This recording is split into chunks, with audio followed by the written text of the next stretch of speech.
কবি লালন চাঁদের লেখা বিবাহ বার্ষিকী। এখন আর আগের মতো মনে রাখতে পারি না কিছুই। মনের বয়স বেড়েছে চোখেরও। মাঝে মাঝে কলম আটকে যায়, ডায়েরিতে ঝাপসা দেখি। হৃদয় ভাঙে দুহাত আশ্রয়। মন অস্থির হয়ে ওঠে, মাঝে মধ্যেই ব্যথাটা ফিরে আসে। রোদ্দুর ভেঙে তছনছ হয়ে যায়। বুকের ভিতর জমিয়ে রাখি অসংখ্য মেঘ। বৃষ্টি হয়ে ঝরে পড়ে কষ্ট, অসহ্য যন্ত্রণা। দেওয়ালও টাঙ্গানো তোমার ছবি। গত বছর ঈদে তোলা হয়।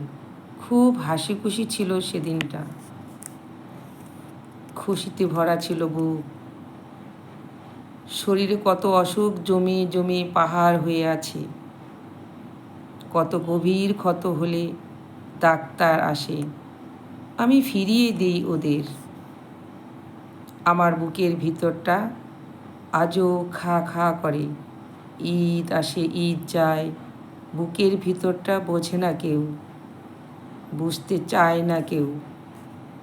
আমি বুঝি এই মুহূর্তে আমার একটাই ওষুধ দরকার। সদর গেটে কড়া নাড়ে, দেখি দুটো ফুলের মালা হাতে দাঁড়িয়ে আছে আমার বউ। আজ আমাদের বিবাহ বার্ষিকী। খুব সুন্দর কবি লালন চাঁদের লেখা বিবাহ বার্ষিকী। কবিতায় ওনার মনের কথা সুন্দর করে ফুটিয়ে তুলেছেন। খুব সুন্দর।